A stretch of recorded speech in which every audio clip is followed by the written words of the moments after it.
Welcome back to the Skeleton Library. If you like this video, make sure to hit that thumbs up button. If you don't like it, it's fine. You can hit the dislike button. But if you want to hear more content like this, don't hit the subscribe button and the notification bell so you're always caught up. Thank you. Enjoy.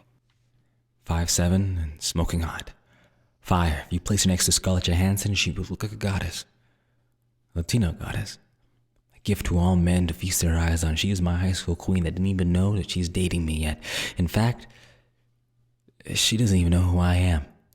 But she's about to. She'll be blown away by how I know all her favorite bands and all her favorite food because I, Brain Smudge, have the one-of-a-kind ability to dive into the mind of another and learn everything to anything about them. My ability is pretty much the best spy ability ever, but I've always been afraid of using it. The first time I used my ability was when I was 5 years old. I ended up exposing this secret relationship that my kindergarten teacher was having with my father. It was a total accident, and I told my mother that my father was sticking his pee-pee inside Miss Redmond. I've never seen my mom so red before. Literally, flames flew from her hands as my father and Miss Redmond were burned alive. So after being shipped around a couple of foster homes, I met Kelly Reed in my grade 10 year of high school. I spent the whole year just watching her and trying to involve myself in everything she did, but I made sure to stay my distance. I wasn't ready to make my appearance until today, October 15th, a whole month after we entered our second year of high school. I was prepared to present her the best version of Brain Smudge. The second time I used my ability was when I went to Ghost View summer camp. I was 14 years old and had decided to learn about how my ability worked. It's pretty much scarred from the last time. I learned a valuable lesson at summer camp. I can't jump two people at the same time. If I dive too far into someone, it became harder to get back out. It's a weird feeling to shove your conscious into another person. Imagine jumping into the ocean and that pressure you get when your swimming goggles plunge into your eye sockets. It's precisely that feeling. Once inside, the pressure isn't that bad, but the further you go into someone's mind, the stronger it becomes. You end up leaving a piece of you behind. It usually disappears, but let's just say the camp counselor and director might have a sudden urge to stroke the cock. The major thing I learned was when I dive into somebody, it leaves my body absolutely dead. The heart and body still work, but there is no soul. So I have to find a place for me to use my ability. Sitting down or laying up against a wall works the best. Time works differently in the mind. It works 10 times faster in the conscious than in reality. You could live out 100 years in the space and only have 10 minutes float by outside. I've never done it, but it could be done. So here I am, sitting 7 feet away at the back of the class, staring, second-guessing myself. I want her to love me and see me for who I am. I'm a brilliant, special man that could bring her happiness she needs. Her boyfriend is just a jock on the lacrosse team, nothing special or anything. Right now, he's at home because he thinks today is the weekend. I might have a hand in that. I gripped the edge of my table and continued to stare at the back of her head. Even that has a charm to it. I stare so hard that I could feel my eyes popping out. I could smell her scent from here. I took a deep breath and let my mind fly like a straight arrow, seeking its target. The process happens immediately. I end up in a black space with a door waiting for me to open. There was this one time when I entered a person when I was practicing, and his door was locked. I don't know why, I didn't stay to find out. Kelly's door was open. I entered her mind, and I was expecting a pink space with unicorns and butterflies, but instead I got a gray, white, and black space with spikes and chains everywhere.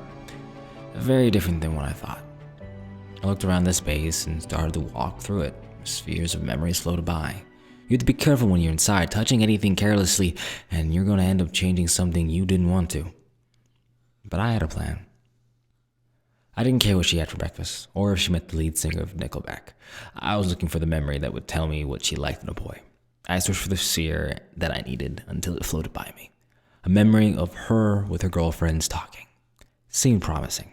Now there's two processes to entering these spheres.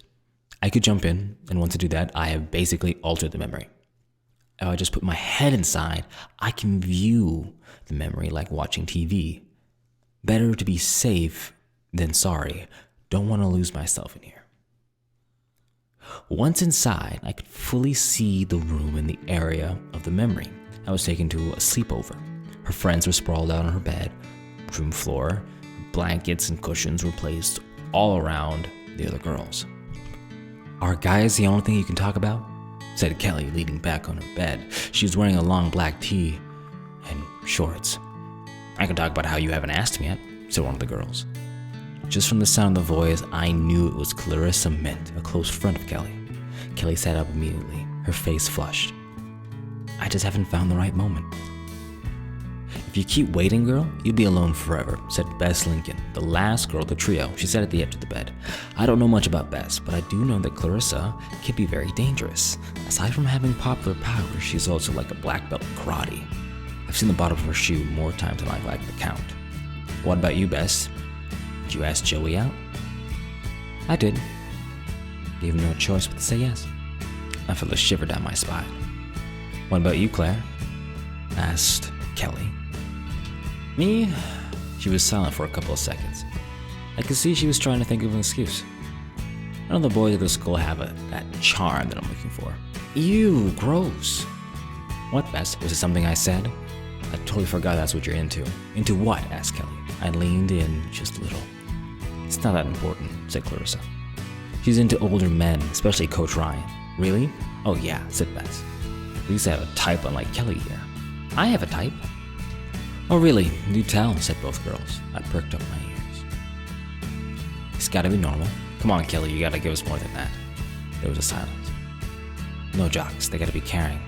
Smart, brave, unique." "Sounds like you're a guy," said Clarissa. "I'm just waiting for him to make a move." I pulled my head from the sphere and let it flow on its way. It was looking good for me. I was 80% sure that the guy they were talking about was me. The boyfriend she had now wasn't official.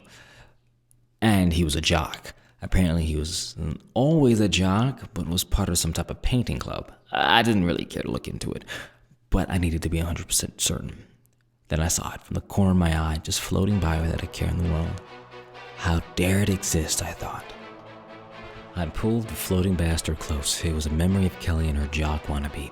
It was a confession. She was pouring out her heart out to him by a lake. It was a perfect setting too. The moon was out, giving a romantic feel on the lake. The reflection gave a divine aura that surrounded them. I knew that night, Mariel, because it was the night I told myself that it was not the right time to reveal my feelings. I was wrong. I slid into the memory. It really felt like I was there. The summer heat was sticky. I slipped in and I pushed the image of the jock out and replaced it with me. She was now confessing her love to me, like it was meant to be. I jumped out and then it dawned on me. I needed to change the rest of the memories or else things would be wrong. She would be confused. I searched, replaced, changed, manipulated memory after memory. I don't know how long I was there, but I kept feeling the pressure get tighter and tighter. I felt myself thinning out. I chanted my name over and over so I wouldn't forget who I was.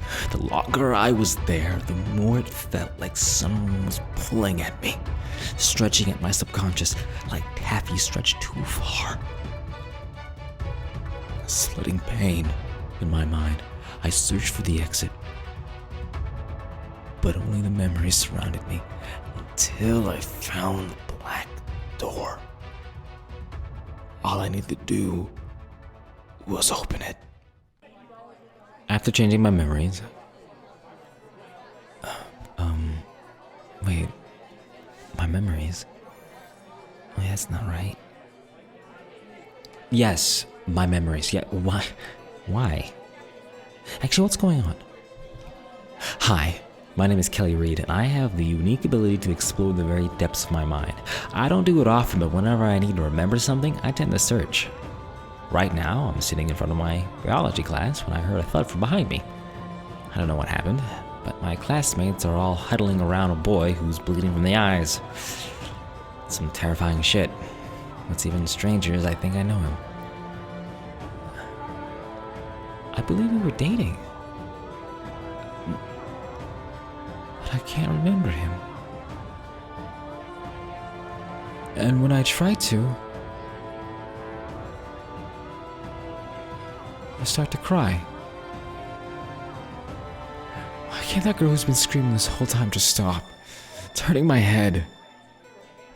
Oh wait, that's me. I'm the one who's screaming. But why?